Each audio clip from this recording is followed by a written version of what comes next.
ദൈവ തിരുനാമത്തിന് മഹത്വമുണ്ടാവട്ടെ.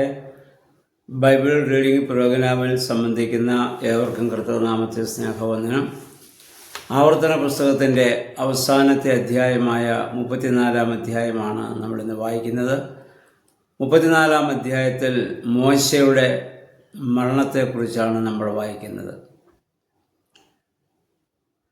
80-ാമത്തെ വയസ്സിൽ ദൈവത്താൽ വിളിക്കപ്പെട്ട് 40 വർഷം ഇസ്രായേൽ ജനത്തെ മിസ്രയീമിൽ നിന്ന് വിടുവിച്ച് കനാനിലേക്ക് വഴി നടത്തിയവനായ മോശ ദൈവത്തിൽ നിന്നുള്ള അറിയിപ്പ് വരുന്നതിന് മുൻപ് പാറയടിച്ച് വെള്ളം പുറപ്പെടുവിച്ചു എന്ന ഒറ്റ കാരണത്താൽ വാഗ്ദത്ത ദേശമായ കനാനിൽ പ്രവേശിക്കുവാൻ സാധിക്കാതെ മോശ നെബോ പർവ്വതത്തിൽ വെച്ച് മരിക്കുകയാണ്. യഹോവയായ ദൈവം മോശയെ നെബോ പർവ്വതത്തിൻ്റെ മുകളിൽ പിസ്ഗാ മുകളിൽ കൊണ്ടുചെന്ന കനാൻ ദേശം നോക്കിക്കാണുവാൻ അനുവദിച്ചു.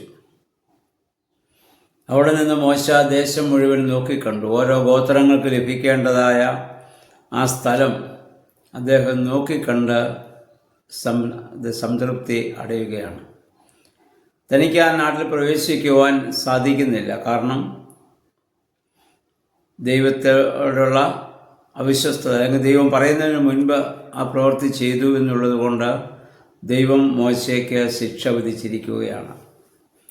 ആ ശിക്ഷ വളരെ സന്തോഷത്തോടുകൂടി മോശ ഏറ്റുവാങ്ങുകയാണ്. തന്നെ സ്നേഹിച്ച ദൈവം തരുന്ന ഏതൊരു ശിക്ഷയും മോശയെ സംബന്ധിച്ചിടത്തോളം അത് ഒരിക്കലും ഒരു നിരാശാകരമായ അനുഭവമല്ല. എത്രയോ അത്ഭുതങ്ങളിലൂടെ ദൈവം തന്നെ വഴി നടത്തി, ദൈവം തന്നെ വിളിച്ചു. ആ ദൈവത്തോടുള്ള വിശ്വസ്തത മരണത്തിലും മോശ ഇവിടെ കാണിക്കുകയാണ്. ഇതാണ് ഒരു വിശ്വാസിയുടെ ജീവിതം എന്ന് പറയുന്നത്. അല്ലാതെ അനുകൂലമായ കാര്യങ്ങൾ വരുമ്പോൾ സന്തോഷിക്കുകയും പ്രതികൂലമായ സാഹചര്യങ്ങൾ വരുമ്പോൾ ദൈവത്തെ തള്ളിപ്പറയുകയും ചെയ്യുന്നത് വിശ്വാസി ജീവിതത്തിൻ്റെ ഭാഗമല്ലത്. അത് കാര്യസാധ്യത്തിന് വേണ്ടി ദൈവത്തെ വിളിക്കുന്ന മനോഭാവം മാത്രമാണ്. അതുകൊണ്ട് എന്നെ വിളിച്ചവൻ എന്നെ കരുതിക്കൊള്ളുമെന്നുള്ള പൂർണ്ണമായ വിശ്വാസം ഇവിടെ മോശയ്ക്കുണ്ട്. ഇവിടെ വായിക്കുന്നു, ആ നെബോ പർവ്വതത്തിൽ വെച്ച് മോശ മരിക്കുമ്പോൾ 120 വയസ്സ് പ്രായമായിരുന്നു. ആ 120 വയസ്സ് വരെ മോശയുടെ കണ്ണ് മങ്ങുകയോ ശരീരം ബലക്ഷയമാവുകയോ ചെയ്തില്ല.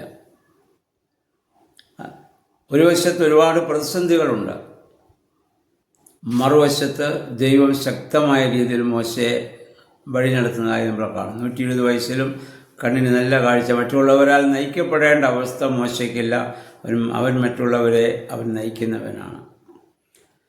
അവൻ്റെ ശരീരത്തിൻ്റെ ബലം ക്ഷയിച്ചു പോരുന്നെങ്കിൽ മുന്നോട്ട് അവരെ കൊണ്ട് പോകാനാവില്ല. പക്ഷേ മോശ ആരോഗ്യവാനായിട്ട് നിൽക്കുന്നു. ദൈവം അതിനുള്ള എല്ലാ അനുഗ്രഹങ്ങളും മോശയ്ക്ക് കൊടുത്തു എന്നുള്ളതാണ്. മോശ മരിച്ചു, അവനെ അവിടെ അടക്കിയെന്ന് നമ്മൾ വായിക്കുന്നു. ആ അടക്കിയ സ്ഥലം ഇതുവരെ ആരും കണ്ടില്ല. അതുകൊണ്ട് മോശയെ സംസ്കരിച്ച് ദൈവമായിരിക്കണം. മനുഷ്യരാരെങ്കിലുമാണ് അത് സംസ്കരിച്ചിരുന്നെങ്കിൽ ആ സ്ഥലം അവർക്കറിയാമായിരുന്നു. പക്ഷെ അവിടെ താഴ്വരയിൽ മോശയെ സംസ്കരിച്ചതായി നമ്മൾ വായിക്കുന്നുണ്ട്. ഇനി മോശയെ നമ്മൾ താബോർ മലയിൽ യേശുവിനോട് ചേർന്ന് നമുക്കവിടെ കാണാനും നമുക്ക് സാധിക്കുന്നുണ്ട്. അപ്പോൾ ആ മനുഷ്യനെക്കുറിച്ച് മോശ മരിച്ചതിന് ശേഷം 30 ദിവസം ഇസ്രായേൽ ജനം വിലാപം കഴിച്ചു എന്ന് പറഞ്ഞാൽ അവരുടെ അന്നത്തെ രീതിയിൽ അവർ പ്രാർത്ഥിച്ചു കാണും. മോശ മരിച്ചതിലുള്ള ദുഃഖം അവർ പങ്കുവെച്ച് കാണും.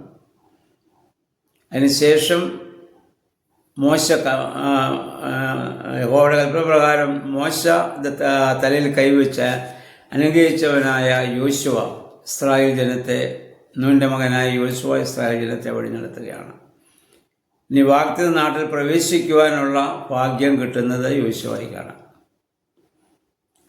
ഉറ്റുനോക്കാൻ ദേശം വിട്ടപ്പോൾ കാലേബും യോശുവയും മാത്രമാണ് വിശ്വാസത്തിൻ്റെ പൂർണ്ണതയിൽ നിലനിന്നവർ. ബാക്കി എല്ലാവരും അവിടെ പതറിപ്പോവുകയും അവരൊക്കെ മരുഭൂമിയിൽ പെട്ടുപോവുകയും ചെയ്തു. ആ വിശ്വാസധീരനായ മോശ, യഹോവയായ ദൈവം യോശുവയെ തിരഞ്ഞെടുത്തു. ആ യോശുവ ആ മോശ ജനത്തെ വഴി നടത്തിയതുപോലെ തന്നെ ഇവിടെ വഴി നടത്തുകയാണ്. ഇവിടെ വായിക്കുന്നു, അവൻ്റെ മേൽ ദൈവത്തിൻ്റെ ആത്മാവ് ഉണ്ടായിരുന്നു എന്നാണ്. മോശയുടെ മേൽ എങ്ങനെ ദൈവത്തിൻ്റെ ആത്മാവ് ഉണ്ടായിരുന്നു, അതേ ആത്മാവ് യോശുവയുടെ മേൽ വന്ന് ആ ജനത്തെ മുഴുവൻ വഴി നടത്താനുള്ള ശക്തിയും പ്രാപ്തിയും യോശുവയ്ക്ക് അവിടെ ലഭിക്കുന്നതായി നമ്മൾ ഇവിടെ വായിക്കുന്നു. അവസാന ഭാഗത്ത് പറയുന്നു, ദൈവം മുഖാമുഖം കണ്ട് സംസാരിച്ച മോശയെ പോലെ പ്രവാചകൻ ഇസ്രായേലിൽ പിന്നെ ഉണ്ടായിട്ടില്ല. മോശ മരിച്ചാലെന്താ, ജീവിച്ചാലെന്താ? ഇതല്ലേ ആ ഒരു മനുഷ്യന് ലഭിക്കാവുന്ന ഭൂമിയിലെ ഏറ്റവും വലിയ ഭാഗ്യം, ഏറ്റവും വലിയ സാക്ഷ്യം. ദൈവം മുഖാമുഖം കണ്ട് സംസാരിച്ച മോശയെ പോലെ പ്രവാചകൻ ഇസ്രായേലിൽ പിന്നെ ഉണ്ടായിട്ടില്ല. മോശ അതുല്യനാണ്. മോശയ്ക്ക് പകരം വെക്കാൻ വാസ്തവത്തിൽ ഈ ഭൂമിയിൽ മറ്റാരുമില്ല.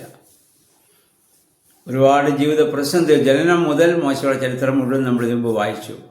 ഒരുപാട് ജീവിത പ്രതിസന്ധി ഘട്ടങ്ങളിലൂടെയൊക്കെ അദ്ദേഹം കടന്നുപോയി. അവസാനം ദൈവത്തോടൊപ്പം ആയിരിക്കുന്ന അവസ്ഥയിലേക്ക് മാറ്റപ്പെടുന്നതാണ് വിശ്വാസ ജീവിതം. അപ്രകാരം ഒരു ജീവിതമാണ് ഞാനും നിങ്ങളും പ്രതീക്ഷിക്കേണ്ടത്. ആ വിശ്വാസത്തിൻ്റെ സ്ഥിരതയും പൂർണ്ണതയുള്ളവർക്ക് മാത്രമേ അത് സാധ്യമാവുകയുള്ളൂ. അപ്പം അതിന് ദൈവമേ ഞങ്ങളെ സഹായിക്കണമേ എന്ന് നമുക്ക് പ്രാർത്ഥിക്കാം. ഇതോടുകൂടി പഞ്ചഗ്രന്ഥങ്ങൾ, ആദ്യത്തെ ഉൽപ്പത്തി, പുറപ്പാട്, ലേവ്യ, സംഖ്യ, ആവർത്തനം 5 പുസ്തകങ്ങൾ മോശ എഴുതിയെന്ന് വിശ്വസിക്കപ്പെടുന്ന 5 പുസ്തകങ്ങളും നമ്മൾ വായിച്ചു കഴിഞ്ഞു. കഴിഞ്ഞ കുറേ നാളുകളായി ഇതുമായി ബന്ധപ്പെട്ട ചിന്തകളൊക്കെ നമ്മൾ പങ്കുവയ്ക്കുകയായിരുന്നു.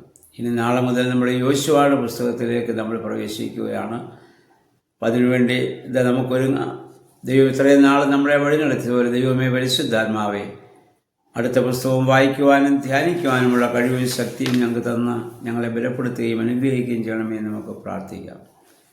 പരമാവധി ആളുകളൊക്കെയും ഇതിൽ പങ്കെടുക്കുവാൻ തക്കോണം നിങ്ങളുടെ കഴിവിൻ്റെ പരമാവധി എല്ലാവരെയും നിങ്ങൾ പ്രോത്സാഹിപ്പിക്കുകയും ദൈവവചനം ദിവസവും വായിക്കുവാനുള്ള ഒരു പ്രേരണ മറ്റുള്ളവർക്ക് കൊടുക്കുകയും നമുക്ക് ചെയ്യണം. കാരണം ദൈവത്തിൻ്റെ സാന്നിധ്യം നമ്മൾ അനുഭവിച്ചറിയുന്ന പ്രധാന ഘടകങ്ങളിലൊന്നാണല്ലോ ദൈവവചനം. എല്ലാവരെയും ദൈവം സഹായിക്കട്ടെ. ഇതിൽ ആദ്യം മുതൽ ഇതിനെ സഹകരിക്കുകയും ഇതുമായി ബന്ധപ്പെട്ട കാര്യങ്ങൾക്കൊക്കെ വേണ്ട പ്രോത്സാഹനം നൽകുകയും ചെയ്യുന്ന, പ്രാർത്ഥന കൊണ്ട് ശക്തീകരിക്കുന്ന എല്ലാവരുമുള്ള നന്ദിയെ പ്രത്യേകമായിട്ട് കർത്തൃനാമത്തിൽ വളരെ വിനീതമായി അറിയിക്കട്ടെ. നാളെ മുതൽ യോശുവയുടെ പുസ്തകം വായിക്കാൻ നമുക്കൊരുങ്ങാം. ദൈവം അതിന് നമ്മെ സഹായിക്കുമാറാകട്ടെ.